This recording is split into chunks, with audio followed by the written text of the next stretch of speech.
I started using Simple Green probably 6-7 years ago.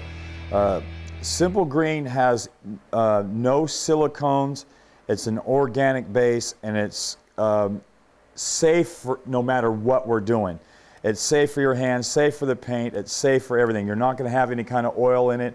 Once you hit it with water, it leaves your surface that you're about to work with flawless. It'll get rid of any oils, anything I did. Maybe it's like my DA sander might be leaving oil from, because it's an air tool. Sometimes you get residue from that. Sometimes my hands might have contaminants on it.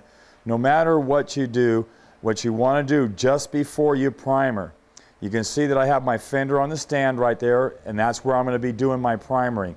I come back over with the Scotch-Brite, and Scotch-Brite comes in gray and red. Your red is probably what you want to do on your roughed out surfaces. It comes in clear. You want to put some water to the surface, spray it down with Simple Green, go over it with your Scotch-Brite.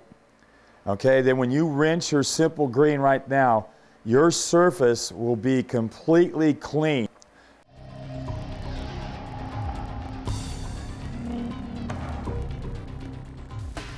Let's talk a little bit about transferring.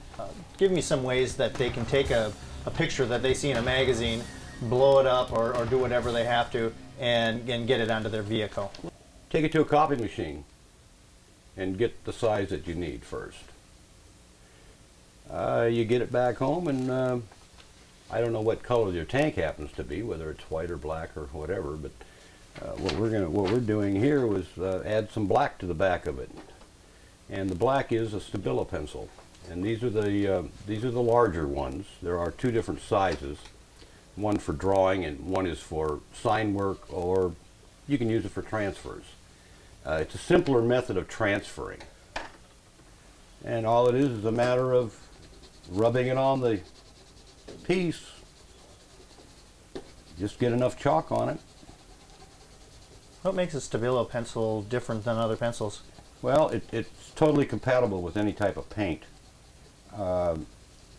It will not leave a mark or fisheye on you or do anything strange. Does it wipe off with water, or? Oh yeah, it cleans right up with water. Let's say this is a tank or whatever you're going to put it on, and it's just a matter of tracing. And you don't have to be perfect with it. It's not necessary.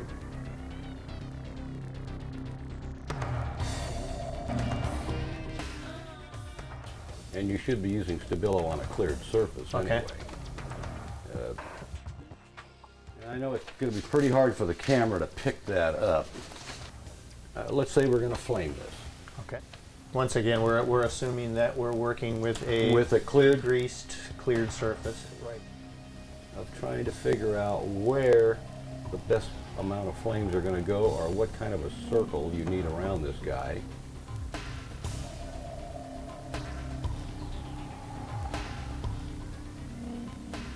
Doesn't look like you have to apply a lot of pressure to make that. Not at all. No, there's no pressure to this thing. It transfers out quite well and quick.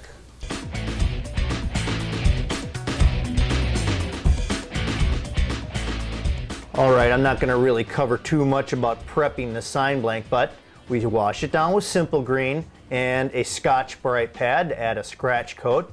Dry it off real good. Wipe it down with wax and grease remover. Then I painted the surface with House of Color black base coat. I didn't use this green base color, and we'll talk about that in a little bit. I lay down 2 good coats of this, and then I intercoat clear and let that dry. I wash it down with Simple Green again and a Scotch-Brite to add a scratch coat. Just to be safe, I wipe it down with a wax and grease remover. Here's my original design, and this is what we're going to start with. And I make sure I have this off to the side somewhere, taped down, so that I can keep my eye on it all the time when I'm doing this tape layout.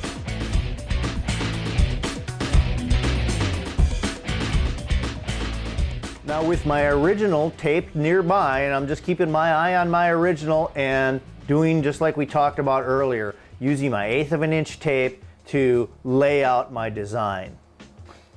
For you guys who have followed this grid pattern that we talked about earlier to develop your drawing skills, I would suggest you go ahead and try it like this, especially if you're just dealing with a sign blank. I mean, you can just always pull back off this tape if it's not right, but at least start getting the hang of doing it this way. It saves you the step of using the Stabilo pencils in the first place, and then also saves you the step of having to clean up your lines afterwards. Now throughout the segment, I'm going to speed up the action in areas where you're going to be able to see everything that's going on without having to spend 15 or 20 minutes watching it. You can see as we're moving along here, I'm adjusting and readjusting my layout, and that's the beauty of this 1/8 of an inch tape, is that you can just lay it down, adjust it, readjust it if you have to, until it's exactly the way you want it. A lot of time in the layout phase, your curves aren't as smooth as you want them and they look a little jerky and ragged. Come back and smooth those out. Now you got to keep your eye open. You can see this one main curve here has got kind of a flat spot in it. It doesn't look as smooth as it could be.